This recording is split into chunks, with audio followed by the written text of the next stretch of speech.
Thank you, Hunter. And I've known you for many years. Folks who have come to our events know that you are a great public speaker, an events moderator. You're also a performer. What a lot of people might know is that you're also the founder of Quill Life, an AI-powered storytelling strategy platform. And you've really invested a lot in AI. I was just talking to you. You're like my go-to AI person. So we want to talk a little bit today about AI and actually its intersection with a queer identity. So how's that sound? That sounds great, Rob. I love it. I mean, I'm all about it. Like I am AI all the time now, every day, every minute. Is this You real life? are. Am I an avatar? We're going to talk about it. This is the stuff we're going to talk about. Well, and that's what's so interesting is because you come from events, you come from live performance, all these things that are rooted in being live in a room somewhere. So sometimes we think of that as the antithesis of AI. So my Yeah, first question is, how did you become interested in AI in general? totally. Great question. So last year, right? There was the writer strike, the SAG AFTRA actors and the WGA writer strike. Writer struck first. Actors, we were close to follow. We were in support of it. I supported the writer's strike and the actor strike, of course. And there was one of the hot topic was AI. So the writer strike happened in May. I believe ChatGPT 4 came out in March, if I remember correctly. I had played with like ChatGPT 3 and I was like, okay, yeah, this is interesting. And then I kind of like put it aside. And then suddenly it was like everyone was super freaked out about it. And it was like hot topic. And a buddy of mine was like, you got to go play with 4. And I was like, okay. And I logged on. I gave them my money to play with the premium product for a sec. And I was blown away. And I realized, oh, everything's about to change forever. And there's no going back. The genie is Mm. out of the bottle.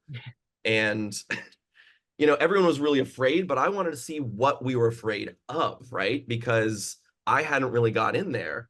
And the writers, obviously, um, and justifiably were very concerned by this. And as a test, I was like, well, let's see how we can do. I have this idea that I've been kicking around for a plot for a little bit, and I drafted a pilot in a week for an idea that I've had for years that I've just been like sitting on. And I was like, oh my gosh, this is wild. And this is very powerful, but this is also very dangerous. And there's things we need to put some guardrails on. So I haven't come out since then, Rob. Well, you're coming out now at the Pride Keep Summit of all coming places. out. Uh-huh. Well, and that segues perfectly into the other thing I wanted to ask you, which is how does AI for you intersect with queer empowerment? What really inspired you to combine these two fields? Because I think in so many of our minds, we Yeah, don't really think of AI and queerness coming together. We think of, oh, that's something that's very different. So how were you putting those together? What inspired you there? that's a great question. And I think you're right. And I think that's the thing I'm really interested in is like on its surface, I feel like AI, we're like, oh, it's a productivity tool or people are afraid of it. And also at first blush, it's a very like, it's a very like cis straight kind of world over there, you know? There's a lot of it scraped the entire internet and then you ask it questions, right? And if you don't point it in the right way you want it to talk to you, it's going to speak very broadly. It's going to speak very generalized way. And the people that have created these systems have done their best to try to not get into trouble. Obviously, that hasn't worked because we've seen some splashes in the news of like how it totally backfires.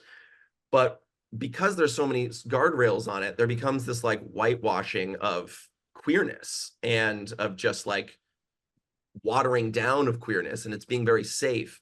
So for me, I was like, we need to queer up the AI space and the training data because it all comes down to training Mhm. data. So for me, what I've started doing is once I went in and I was like, okay, this stuff is really powerful. I'm fascinated by it. I'm intrigued by it. If for all you uh um musical theater queens out there, one of my favorite lines from Into the Woods is Little Red goes, excited and scared, and that's how I feel about AI all the time.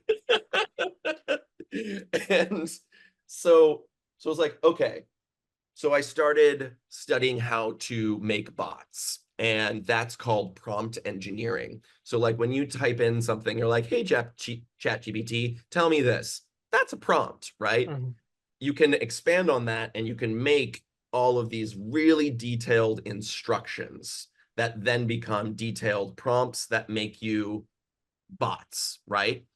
So once I started getting in there, I was like, okay, these can take on personas, they can take on different aspects of culture, but they need to have the right training data, Mhm. or they need to be pointed to the right information. So what I'm experimenting with and what I'm doing now is connecting bots with queer vetted material. Be Mm. like, we're queer AI made by queer people, because otherwise it's just going to be really generalized and it's going to be not actually specific to us. Yeah, the training data is so key, I think, because one of the Yeah. best examples I heard is if you say, "Oh, tell me something about a doctor and a nurse," the doctor will be male and the nurse will be female.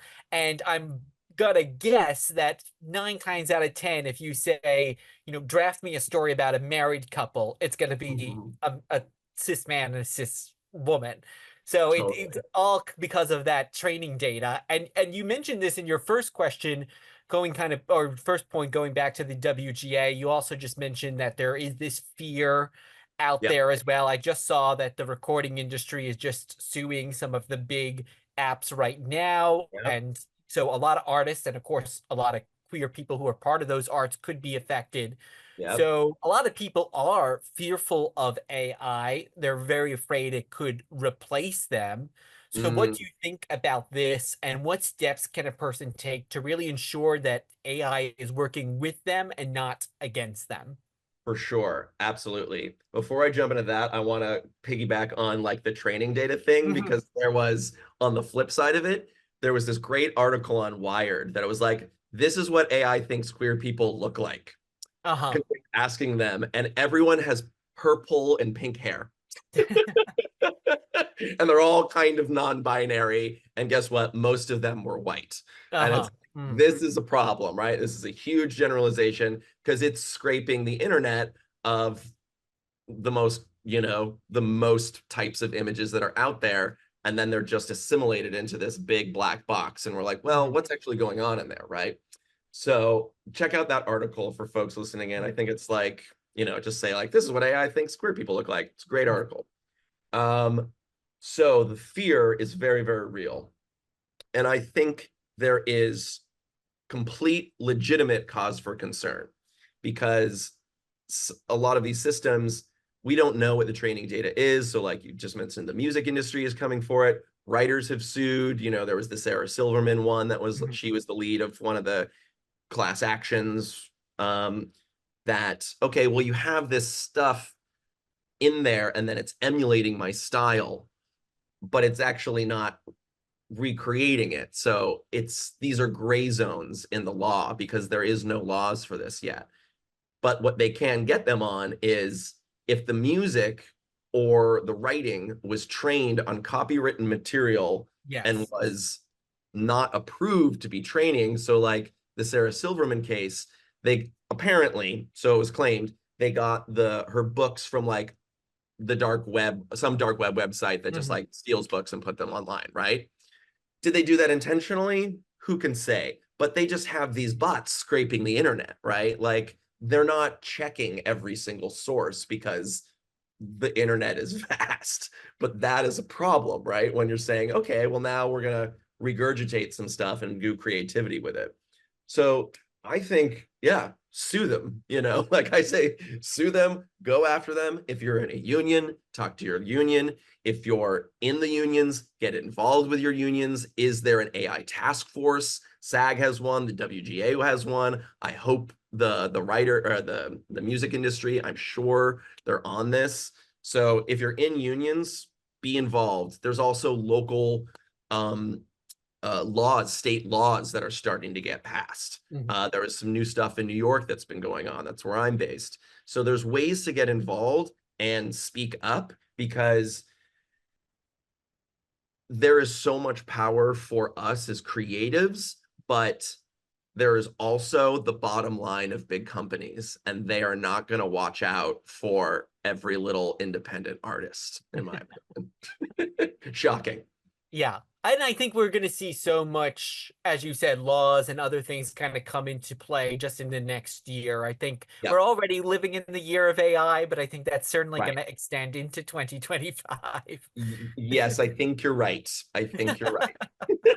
Well, you also mentioned earlier that you were using during the strike some of the tools to really take this idea that you had Yes, and really kind of put it down onto paper very quickly and really helped you there. So, can you tell us more about how AI can really boost creativity and harness your skills as a storyteller? And I throw into that too, harness and not replace, because I think it can be easy to take that step over and just let it do all the work. And as yeah, you kind of mentioned earlier, that's when some folks have run into trouble because it does not seem like it is coming from a human, or maybe it's biased. So how is that? How are these skills, these tools, really harnessing storytelling and not replacing it? totally. And for to speak to the point before I forget about if you are using these things to co-create things, or if you're just trying to tell them like, write me a story. If someone, if you get sued or audited, they will say, show me your ChatGPT history. Mhm. And if you cannot prove that you had a heavy hand in creating it, they're like, this doesn't hold up. Because also right now, it's also gray that let's say you make an image with AI, you cannot copyright that image. Mhm. That anyone could just reuse that image because that's essentially what you did to create it. You're reusing all of this other stuff. So for social media posts, like, does anyone care if it's copywritten? Probably not because it's so ephemeral. But keep that in mind, like when you're writing copy, maybe you're working on a script or something like that, you have to talk to if you're looking at trying to monetize any of these things, you need to talk to someone that's an expert in the law to really get clear on that. So for all my budding writers out there, before you get super excited that you can just have ChatGPT write a screenplay for you, you might not be able to sell that screenplay if you Mhm. do it the right way. So one reason not to let it replace creativity is you cannot monetize it. But that is just that's a numbers thing. Um, that's not replacing creativity, but that is just something to consider. So that's that part. What was the first part of the question? Because I And knew then just in terms of helping you refine, oh, yes, harness your creativity. totally. So over the past couple years, I learned late in life that I am dyslexic and I am ADHD. I kid you not, friends. I did not know this until 3 years ago. Mm. My whole life, I lived with this old story of being a little dumb queer kid. There was this story in my head that I would tell the story even as an adult. I was late to learn how to read, right? I was a little slower than everybody else. It took me a little longer. So this was something that I truly believed even into adulthood. And then, later in life I was like, and it's kind of funny that now as an adult, part of my job is to do public speaking and memorizing dialogue and all of this stuff. And I'm a really fast memorizer. And someone stopped me like, that's a sign of dyslexia, right? I was like, I'm sorry, what? They're like, yeah. Are you memorizing the next line so you aren't embarrassed to mess up that first line? That's probably how you learned it. And it was like, light bulb moment, right? So I'm a think out louder, as you can obviously see. And and so sometimes the blank page, just like blinking at the blank page and I don't know what to type, or I'm judging myself as I'm typing, can totally lead to decision paralysis. And then I just wouldn't be creative. I wouldn't write things.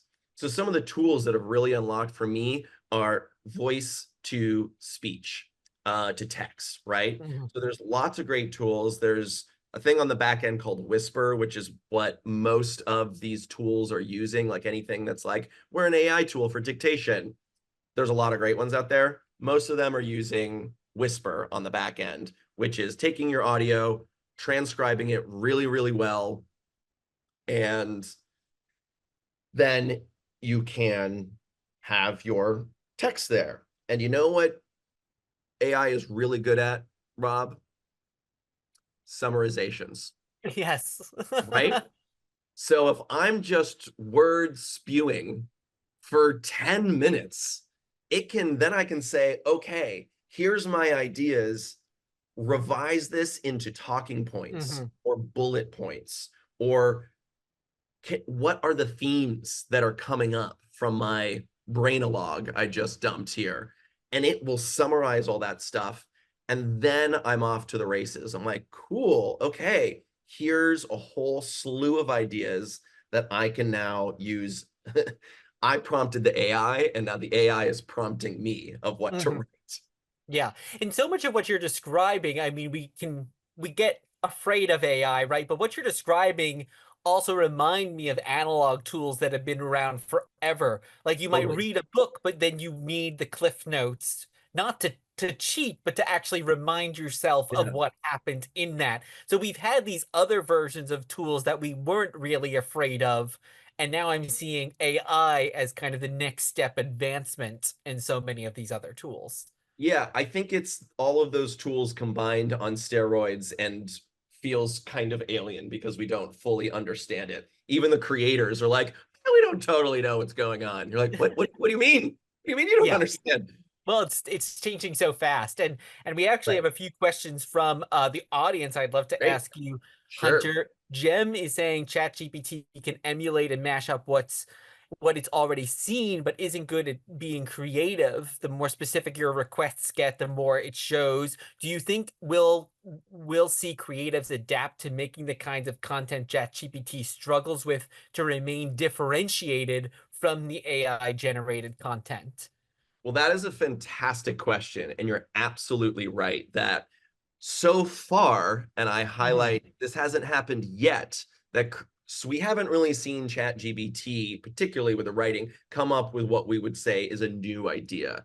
It is Mhm. taking all these different things, all this training data, the entire internet, and then it is regurgitating, repurposing. Because what ChatGPT or any large language models, there's several out there. There's Anthropic's Claude, there's Gemini Pro, there's a lot of smaller ones that are open source. Meta has one, Minstrel, there's the Grok, the list goes on, right? They're all just predicting the next word. They're really very good word prediction algorithms. So much to the point that they can fool us and it feels sort of alive or real, or is there a ghost in the machine? But they're really just assimilating everything and putting it together. So, to your question, my friend, I think I can speak for myself. That's how I'm using it now because I will bounce these ideas and then be like, oh, it it proposed these ideas. I don't really like those, but that made me think of a better idea. Mhm. Yeah. Or like you said, Rob, like write me a scene about a married couple, and then it's this like story we've seen a bazillion times. It's between a man and a woman and whatever. And I'm like, okay, well, there's the bad idea. And then it's Mhm. like, okay, well, what's the good idea? And that is where it's like a writing partner where I can riff things off. And Yeah. then I'm having better ideas. And then I'm talking to it about my better ideas. And then then the dialogue is back and forth, right? Yeah, and I think a lot of this comes down to, again, the training data that's being put in. Correct. Because if you're using AI to write a song and you're writing a pop song, well, pop songs follow a certain structure. There's a lot of training data out there. If you Yeah. want AI to write a free jazz song, well, it probably hasn't been trained on that. As you're saying, it's predicting what the next note, the next word is, and it might not be able to replicate right now something where the whole point is not predicting what the next note or word is. Totally. That's a really great point. And, what we're also talking about is we're talking about all these consumer facing products, Hmm. right? All of these consumer facing products are trying to achieve a specific goal. ChatGPT is trying to be useful. The music generator things are trying to make things that people will like to listen to, right? Because they want you to use their product. And to your point, they don't have the training data maybe on something that's like jazz or discordant or whatever, but anyone could go out and make that. It's not that it Hmm. can't do it, it's just if it doesn't have the training data, it's not going to do it right now on some of these consumer products. But that doesn't stop anybody from like having an idea right now and making it, because it's easier than ever to build an app or a service with AI. Hmm. And Amanda had a great question here where they are asking, my virtual friend keeps forgetting my pronouns. Can you train Mm. AI to respect your pronouns as a non-binary person?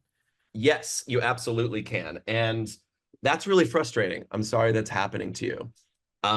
Because like it's already awkward enough when we have to correct people in real life. Now I have to correct an AI bot that is supposed to Hmm. help me and be helpful. That's really frustrating. So I'm curious where you're using your AI friend, if this is like on a service that you're using it on, or if this is like a bot that you've created yourself on one of the front-facing products. Um, to go back to your question, can you train on this?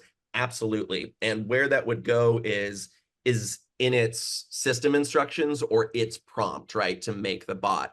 If someone else has made this bot for you and they haven't been considerate about pronouns, that might not have memory. And that's why it's probably making that mistake. Or if you made it yourself, which is super cool if you did, there are ways to improve it so that it can be in the system instructions or in the prompt so that it is respectful. And this is something that I've been building as well. So when my AI, for example, the other day, I needed some legal advice. I did not replace a lawyer with a bot. You never do that. But I needed to get started with something. So I made a bot that is named Sir Sassy.